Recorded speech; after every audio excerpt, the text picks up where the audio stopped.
y'all, it's me. It's been forever since I've made a video. I'm aware of this. I'm a slacker. I'm a busy slacker. So, but I feel like I spend a lot of time doing nothing when I really should be doing something with that downtime.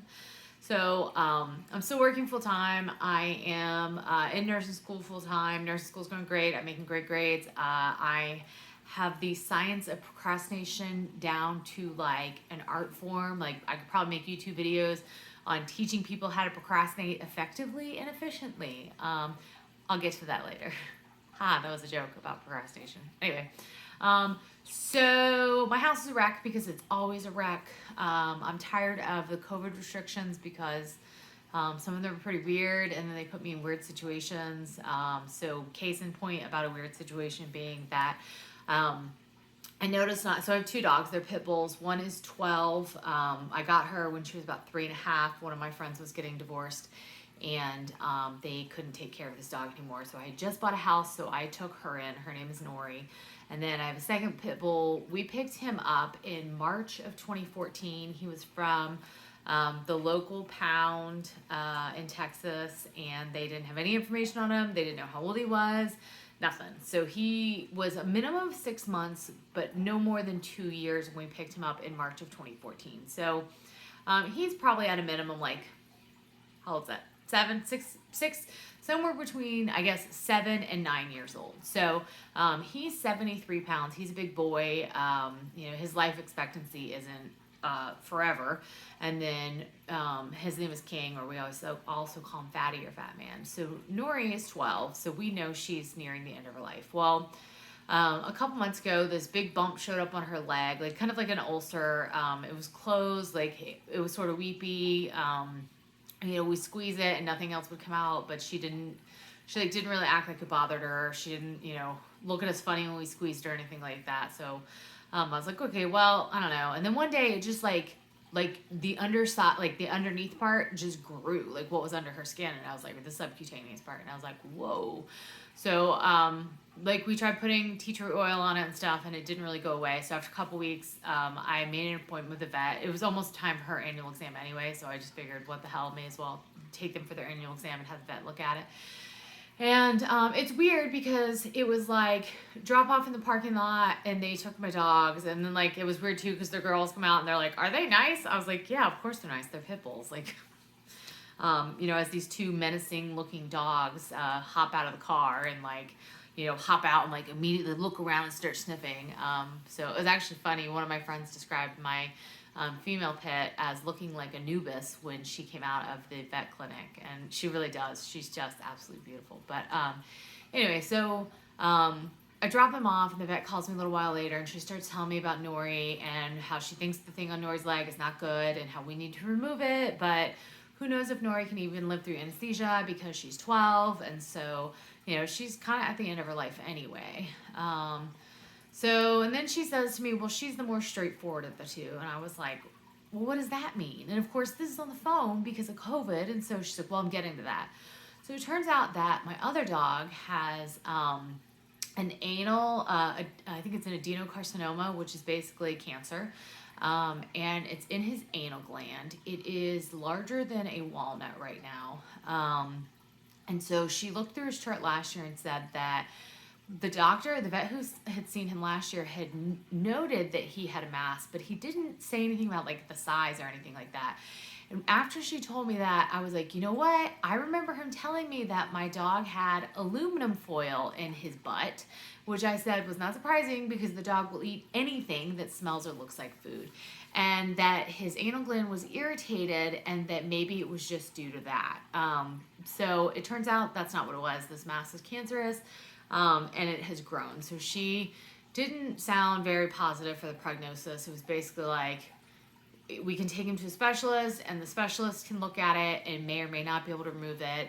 And if he does remove it, it's like an intense surgery. The recovery won't be great. I've done some, internet sleuthing basically, and found that dogs who have anal tumors tend to live 1.5 to 2.5 years if they've had intervention. And we know that King has already had the tumor for about a year. And so that doesn't really bode well for his life expectancy. So two things can happen. One is that the tumor will metastasize and spread to his lungs, but we didn't do a chest x-ray, so we don't know where it's at yet. And then the other thing is that the tumor will continue to grow. My dog is standing on the floor next to me, and she was half stretching, and now she's itching. But that it'll continue to grow to the point where he can no longer poop. And obviously, if you can't poop, it's real bad. So he will have to be put down one way or the other. The question is how long. So basically, the vet was like, let's take care of Nori first, and then we'll look at King again in like January. So I'm like, okay. So I have a 12-year-old dog who's about to get like a $500-$600 biopsy done. And then I have a 7 or 9-year-old dog. Sorry, she was walking away. It's looking like she's favoring that leg that has got the boo-boo on it. So I need to call them next week, probably tomorrow actually, and set up an appointment to have her leg operated on. Shoot. So anyway, so then we'll look at King, and it's not good. It's not good for either of my dogs. So. Anyway, so it turns out I'm a dog person, even though I thought most of my life I'm not a dog person. And so I was not prepared for the news that I was going to lose both my dogs. I knew Nori was not going to be super long for this world because she's 12, but I figured that we would probably have, another 3, 4, 5 years with King before he would die. But I'm going to lose both my dogs, and I'll probably lose King before I lose Nori at this point. But so we're thinking about it, like, okay, what do we do? Should we get another dog? Should we, wait until our dogs pass? Because obviously I'm in nursing school and I work full time, which, I'm going to quit my job. But, and should we get another dog or not? And so I just started looking on the interwebs for dogs, and I'm allergic to dogs. I've been having a ton of breathing problems. King has been sleeping in my bed every single night, and that's fine. Nori was in my bed the other night as well, and so I was thinking, man, I should really get a hypoallergenic dog. Like, I was looking, in the past year, we've been looking at dogs, and I came across poodles, and like poodles and schnauzers and Yorkies and everything like that. And so my biggest concern is I'm scared of how tiny those dogs are. King is like 71.4 pounds or something like that. And Nori is 42, 43 pounds. They're big dogs. Whereas like a tiny Yorkie or poodle is not very big. So anyway, I had found a dog in Mississippi. It's a Schnoodle, which is a Schnauzer poodle, which is what they call a designer dog. It's not a breed. It's obviously a mix. The lady was asking a lot of money for him. I just felt kind of weird about it. And he looked more like a Schnauzer. Like, think of Tramp from Lady and the Tramp. That's what he looked like. And I don't know, his fur, he's super cute. But his fur looked kind of weird. It looked like a weird texture, like a weird color. I didn't see pictures of the parents. I just kind of felt uncomfortable with it. So, I was talking to, I think, my sister about it, and she was like, oh, our brother has a poodle. And so she was telling me about the poodle and how sweet and intelligent it is and what a great dog it is. And that they got it from our sister-in-law's aunt. And so I was like, well, do you know if she has any poodles in the works? And she said, I don't know. So I text my brother, and my brother sends me a picture of his son holding this little black fluff ball poodle. And I was like, oh my God, it's so cute. And so I messaged my sister-in-law's mom and said, hey, I think my sister got back to me and told me that this lady was going to have these poodles ready, right, like 5 days before Christmas, which is my birthday. And so I messaged my sister-in-law's mom and said, hey, can I get your sister's number? And then I called her today and I talked to her, and she said that her puppers is due any day now, within the next couple of days, and that the babies, once they're 8 weeks, they'll be ready to go, which is like Christmas time. And so she said that she would be willing to take the dogs down to where my family's at for Christmas, because she's going down there anyway, and that I could come out there and pick up a dog, which may or may not work out. We'll have to see on that one. So I'm kind of excited about that. She's going to send me pictures. I know what my brother's dog looks like, and it has the same parents. I know what its temperament is, so I'm kind of excited about that. I'm nervous about the prospect of bringing this tiny dog because the father's 4 pounds and the mom is 6. Tiny dog. So like when full grown, this dog will be what? At the most 6 pounds, 5 pounds, something like that. And then I have a 70+ pound pit bull that is going to be part of the same pack. And so I'm nervous about that, but I'm excited. I have fantastic dogs. They're wonderful. They're well behaved. They're mostly well mannered.